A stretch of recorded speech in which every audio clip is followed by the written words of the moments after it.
Hello students, my self Bhavesh Kumar. और आज हम लोग इस क्लाइमेटिक डायग्राम के तहत सिंपल विंड रोज डायग्राम बनाना सीखेंगे। ये डायग्राम एक तरह का स्टार डायग्राम है। तो देखिए किस तरह से आपको एग्ज़ाम में क्वेश्चन दिया होगा। क्वेश्चन आपको दिया होगा एग्ज़ाम में कि draw a simple wind rose diagram of Agra city to show the direction of wind with the help of given data. कह रहा है कि एक आगरा शहर के साधारण विंड रोज डायग्राम की रचना कीजिए जो कि दिखाता हो पवन की दिशाओं को दिए गए निम्नांकित आंकड़ों की मदद से। तो निम्नांकित आंकड़ों की मदद से एक साधारण विंड रोज डायग्राम की रचना करना है जो कि आपको दिशाओं को दिखा रहा है, डिफरेंट डायरेक्शंस को। देख लीजिए कॉलम दिया है किस तरह से आपको डायरेक्शन ऑफ विंड का, और दूसरा दिया है नंबर ऑफ डेज का। ये अच्छे से दिख रहा होगा। डायरेक्शन ऑफ विंड में north, north east, east, south east, और सबसे लास्ट में देखिए काम डेज। इसका अर्थ है शांत दिन। तो ये डायरेक्शन ऑफ विंड से आप तात्पर्य हो गया कि वर्ष में ये जो देखिए नंबर ऑफ डेज है ना, तो लगभग वर्ष के 365 दिन जो हवाएं चल रही है कहाँ, तो आगरा शहर में। तो किस किस डायरेक्शन से, तो नॉर्थ डायरेक्शन से जो चली है वो 38 डेज, नॉर्थ ईस्ट से 29 डेज, और लास्ट में इस तरह से आप देखेंगे काम डेज मतलब वो ऐसा लगभग 43 डेज रहा जहाँ पवनें शांत रही है, बिल्कुल किसी भी डायरेक्शन से हवाओं के चलने का डेटा रिकॉर्ड नहीं किया गया। तो इस तरह से आपको क्वेश्चन दे दिया होगा। और लास्ट में डायग्राम बनाने के बाद हम लोग लास्ट में इससे संबंधित कुछ वाइवा के क्वेश्चन को डिस्कस कर लेंगे जो आपको एग्ज़ाम एक्सटर्नल जनरली पूछते हैं। तो देखिए ये डायग्राम कुछ इस तरह से दिखता है। इसको अच्छे से एक बार देखिए आप, इस तरह से दिखता है। ये है आपका आगरा वाला मैप। इस डायग्राम को बनाने के लिए सबसे पहले आपको आगरा के मैप को देखिए, इस तरह का ये आगरा मैप है, इसको आपको ट्रेस करना है। हम आपको डिस्क्रिप्शन और कमेंट दोनों जगह में इस चीज़ को प्रोवाइड कराएंगे। इसके अलावा क्वेश्चंस को इस हम आपको प्रोवाइड करा रहे हैं, वहाँ से आप डाउनलोड कीजिए और इस तरह से इसको प्रिंट आउट निकाल करके इस तरह से आपको ट्रेस करना है। देख लीजिए मार्जिन का ध्यान रखना है आपको। ये 1.5 इंच वाला मार्जिन है इस तरफ। ऊपर आप देखेंगे तो ये लगभग आधा इंच है, इस तरफ भी राइट साइड में आधा इंच है, और नीचे जो ये मार्जिन है ये भी आधा इंच है। और इस मार्जिन के बीच में आपको इस तरह से ट्रेस करना है कि नीचे यहाँ पे स्केल लिखने के लिए भी राइट साइड नीचे कॉर्नर बॉटम में जगह बचे, और ऊपर में हेडिंग लिखने के लिए भी जगह शेष रह जाए। इस तरह से आपको बीचों बीच ट्रेस करना है।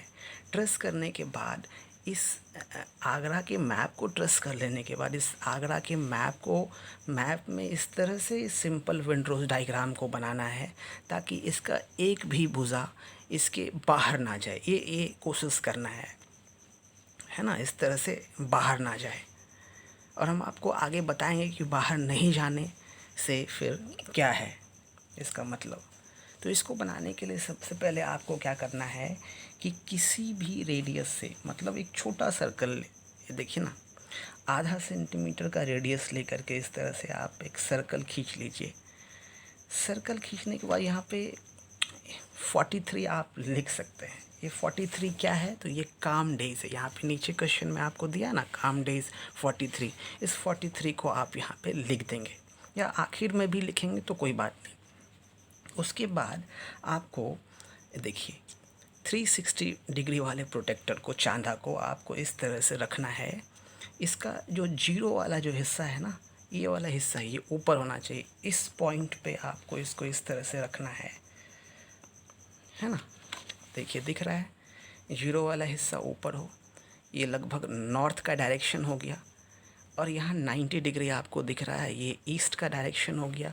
तो नॉर्थ और नॉर्थ ईस्ट है ना, सॉरी नॉर्थ और ईस्ट। नीचे आप देख लीजिए 180 पे साउथ हो जाएगा, यहाँ पे 270 पे वेस्ट डायरेक्शन हो जाएगा, है ना। इस तरह से ऊपर नॉर्थ हो जाएगा।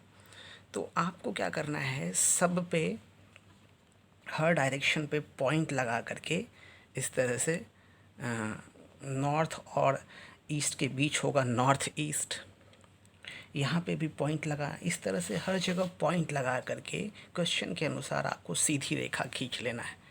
पॉइंट मान लीजिए यहाँ पॉइंट है, यहाँ पे इस तरह से आपको सीधी रेखा खींचना। ध्यान रखना है कि सेंटर तक नहीं लाना है, ये वाला जो हिस्सा है ये खाली रहेगा, अंदर वाला हिस्सा ऊपर तक ही रहेगा, ऊपर तक ही ले जाना है। इस तरह से सारे पॉइंट्स को आखिर में इस तरह से सेंटर पॉइंट से इस पॉइंट को, डायरेक्शन वाले पॉइंट को स्केल से खींच करके इस तरह से सबको मिला देना है।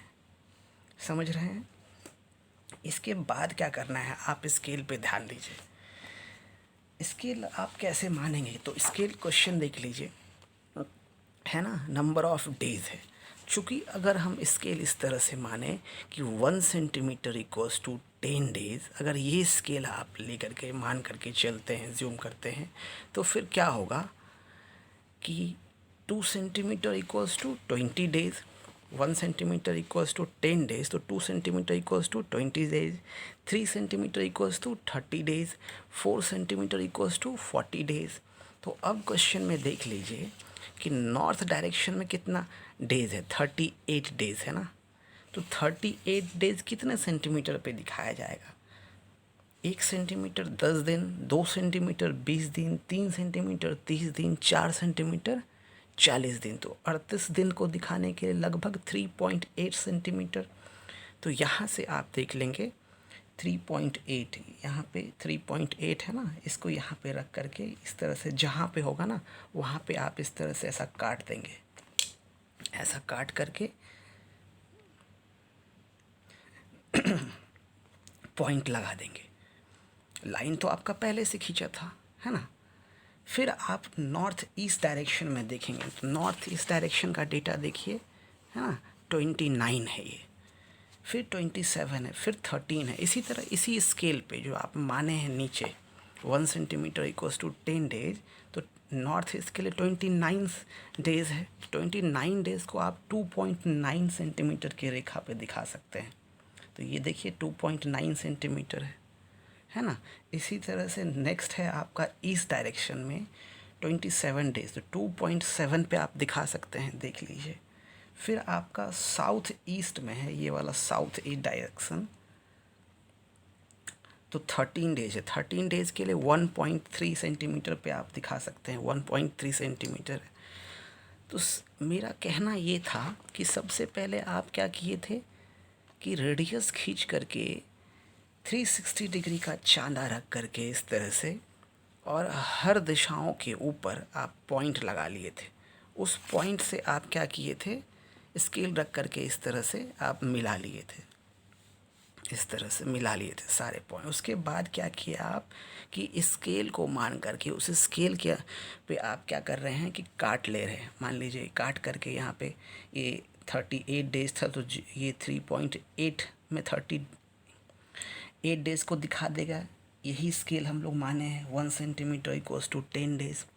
इसी तरह से नेक्स्ट आप इस तरह से काट करके स्केल के अनुसार काट करके क्या करेंगे, सारे डायरेक्शन में आप जैसे देख लीजिए, ये लास्ट में ये जो बाहर निकल गया है नॉर्थ वेस्ट डायरेक्शन, तो नॉर्थ वेस्ट देखिए सबसे सेकंड लास्ट में है ना, 92 डेज़ है इसका, 92 नंबर ऑफ डेज़ 92 है।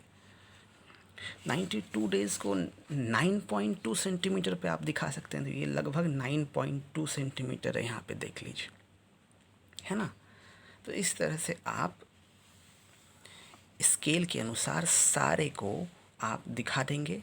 दिखाने के बाद क्या करना है आपको, सारे जैसे देख लीजिए नॉर्थ और नॉर्थ ईस्ट को क्या करना है, इस तरह से आपको मिला देना है ना। सबको आपको इस तरह से आपस में क्या करना है कि मिला देना, मिलाते चले जाना है। हम नहीं मिला, हमारे नहीं मिलाने का रीज़न, हम पहले मिलाए थे फिर इसको रिमूव किए हैं, क्योंकि थोड़ा सा क्या है ना, ये डायग्राम मैप से बाहर निकल गया है। मैप से बाहर निकलने की वजह से मिलाने के बाद इसका प्रेजेंटेशन थोड़ा बढ़िया नहीं लग रहा था। लेकिन आपको क्या करना है, देख लीजिए, ये वाला जो हिस्सा है ना, ये डायग्राम का ये वाला जो हिस्सा है, ये थोड़ा सा और नीचे बनता, नीचे बनता तो क्या होता, ये इतना ऊपर बाहर नहीं जाता, और आपको यहाँ तक भी आता तो इस तरह से आप सबको इस तरह से आप मिला लेते, और काफ़ी बेहतरीन प्रेजेंटेशन आपका सिंपल विंडोज़ डायग्राम का बन जाता। ये कुछ इसी तरह से बनेगा, और उसके बाद सबके ऊपर आप डायरेक्शन का नाम लिख देंगे। नॉर्थ था, फिर क्या है, तो नॉर्थ ईस्ट है, फिर ईस्ट है, फिर साउथ ईस्ट है। तो देखिए शॉर्ट में NE नॉर्थ ईस्ट, फिर ई से ईस्ट, साउथ ईस्ट, साउथ का एस्ट, फिर ये क्या है, साउथ वेस्ट होगा ना, ये W होगा, साउथ वेस्ट होगा, फिर वेस्ट है, फिर नॉर्थ वेस्ट है, देख लीजिए यहाँ पे, है ना। इस तरह से आप इसको ज़रूर से मिला देंगे, जब तक मिलाएंगे नहीं तब तक आपका सिंपल विंडोज़ डायग्राम कंप्लीट होगा ही नहीं। ये था, मिलाने के बाद ये कुछ इसी तरह से ये डायग्राम बनेगा। फिर ऊपर में आप स्टेंसिल स्केल की मदद से, इस वाले बड़े और छोटे स्टेंसिल स्केल की मदद से आप हेडिंग को लिखेंगे कि simple Windows diagram of Agra city. North line mention कर देंगे, किस लिए, तो इस आगरा के मैप का नॉर्थ डायरेक्शन ऊपर है, ये इससे पता चल रहा है। नीचे में आप मैप नॉट टू स्केल ज़रूर लिख देंगे, क्योंकि ये जो आगरा का मैप है, इसको आप किसी स्केल पे नहीं बना रहे हैं, ये ट्रस करके बना रहे हैं। और फिर स्केल बनाने के लिए देख लीजिए, ये आपका स्टेटमेंट स्केल था। स्केल के को खींचने के लिए ग्राफिक, इसी स्टेटमेंट स्केल से ग्राफिकल स्केल बनेगा, और इसको बनाने के लिए आप लगभग 5 सेंटीमीटर या 4 सेंटीमीटर का एक डब्बा बनाइए, इस तरह से आधे सेंटीमीटर की ऊंचाई को लेकर के, है ना। फिर इस तरह से बीचों बीच आधे पे लाइन दीजिए, और प्रत्येक सेंटीमीटर पे आप क्या कीजिए, बिंदु लगा करके, और फिर इस तरह से इसको मिला देंगे, और बीचों बीच भी आप इसको इस तरह से मिला देंगे, ये वाला हिस्सा। और इस 1 सेंटीमीटर को छोड़ के यहाँ पे आप ज़ीरो लिखेंगे, यहाँ से स्टार्ट करना है ना, 1 सेंटीमीटर छोड़ करके। फिर यहाँ से जब 1 सेंटीमीटर आगे बढ़ेगा तो ये 10 डेज़, फिर 2 सेंटीमीटर बढ़ेगा जीरो से तो 1 सेंटीमीटर 10 डेज है, तो 2 सेंटीमीटर 20 डेज, 3 सेंटीमीटर बढ़ेगा तो 30 डेज, 4 सेंटीमीटर बढ़ेगा तो 40 डेज, इसको आप मेंशन कर दिए हैं, है ना। और इस तरफ भी लेफ़्ट साइड में आप देख लीजिए, आधा सेंटीमीटर बढ़ रहा है, तो चूँकि 1 सेंटीमीटर बढ़ रहा है तो 10 दिन, तो आधा सेंटीमीटर 5 दिन हो जाएगा। तो इसको इस तरह से फिर क्या करेंगे, आप अच्छे से डार्क कर देंगे ताकि आपका स्केल भी अच्छे से अच्छा बने। ये कुछ इस तरह से डायग्राम आपका बनेगा, आप बहुत अच्छे से अच्छा प्रेजेंटेशन करेंगे। और इसको हम बार बार कह रहे हैं, हम इस चीज़ को नहीं मिलाए हैं, मिलाने के बाद हम रिमूव किए हैं। आपको इसको अच्छे से चारों साइड से मिला देंगे, जब तक आप नहीं मिलाएंगे तब तक ये आपका सिंपल विंडोज़ डायग्राम कंप्लीट नहीं होगा। इससे संबंधित कुछ जो वाइवा के क्वेश्चंस बनते हैं उसको आइए डिस्कस कर लेते हैं। पहला प्रश्न हो सकता है कि स्टार डायग्राम जो, हाँ ये देखिए स्टार डायग्राम लिखा है ना, तो ये जो सिंपल विंडोज़ डायग्राम है एक प्रकार का स्टार डायग्राम है, तारा आरेख भी कहते हैं इसको। क्यों स्टार डायग्राम है, तो क्यों स्टार जैसा ये दिखता है, इसलिए स्टार डायग्राम इसको कहते हैं। दूसरा इसका जो नाम है क्लॉक डायग्राम भी है, हिंदी में घड़ी या वृत्त आरेख भी कहते हैं। तीसरा जो इसको कहते हैं तो रोज़ डायग्राम भी कहते हैं, जो यहाँ पे रोज़ डायग्राम ही इसको लिखा गया है।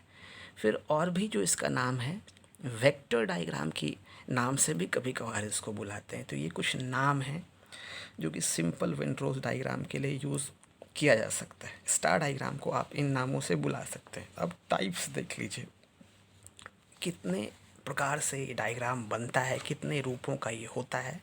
तो पहला है सिंपल विंडोज़ डायग्राम, साधारण पवन आरेख, जो आज आप बना रहे हैं। दूसरा है wind and visibility rose diagram, पवन तथा दृश्यता रोज आरेख। फिर तीसरा है कंपाउंड विंड रोज डायग्राम, ये भी एक प्रकार का प्रकार है, हिंदी में इसको पवन मिश्रित पवन आरेख कहते हैं। इसके बाद हम लोग कंपाउंड विंड रोज डायग्राम बनाना ही सीखेंगे। और चौथा है, नेक्स्ट क्लास में सीखेंगे, चौथा है विंड स्टार डायग्राम, पवन तारा आरेख। तो ये कुछ प्रकार हैं जो स्टार डायग्राम को लगभग मुख्य 4 ढंग से, 4 प्रकार से, 4 रूपों से बनाया जाता है। यूजेस देख लीजिए, क्या क्या सीखे अब तक हम लोग, किन किन नामों से बुलाया जाता है स्टार डायग्राम को, कितने प्रकार का ये बनता है और यूजेस देख लीजिए। तो किसी स्थान विशेष के वर्ष में दिशाओं के अनुसार पवनों की बारंबारता दिखलाने के लिए, तो यहीं पे देख लीजिए किसी स्थान विशेष से क्या तात्पर्य है। तो यहाँ आप आगरा का शहर का देख रहे थे ना, तो वहाँ पे क्या देख रहे थे कि वर्ष भर में किस किस दिशाओं से पवनों की बारंबारता, मतलब कितने दिन हवा चली, किस दिशाओं से चली, इस चीज़ को आप दिखा रहे हैं स्टार डायग्राम से। दूसरा आप क्या दिखा सकते हैं, देख लीजिए आर्थिक वितरणों में जैसे व्यापार से संबंधित कोई अगर डेटा हो कि दिशा से संबंधित, व्यापार की दिशा से संबंधित, इस तरह के कुछ डेटाज को भी आप स्टार डायग्राम से दिखला सकते हैं। और तीसरा है कि विभिन्न स्थानों में जनसंख्या के स्थानांतरण आंकड़ों को दिखलाने के लिए, मतलब डिफरेंट डायरेक्शन में जो पॉपुलेशन का माइग्रेशन हो रहा है उसके पीछे अलग अलग रीजन हो सकता है, क्यों पॉपुलेशन किसी विशेष तरफ मूव कर रहा है, तो उस डेटा को भी आप स्टार डायग्राम से दिखला सकते हैं। तो ये कुछ था स्टार डायग्राम से कुछ वाइवा क्वेश्चंस जो आपको पूछे जाएंगे, आपको बहुत अच्छे से अच्छा करना है, करके दिखाना है। और इसमें जो भी क्वेश्चंस और जो मैप है वो हम आपको अच्छे से अच्छा डिस्क्रिप्शन में प्रोवाइड कराए हैं, आप इसको जल्द से जल्द बनाइए और दिखलाइए। इसमें आज इतना ही पे हम आपको समाप्त करेंगे। मिलते हैं फिर नेक्स्ट क्लास में। Thank you.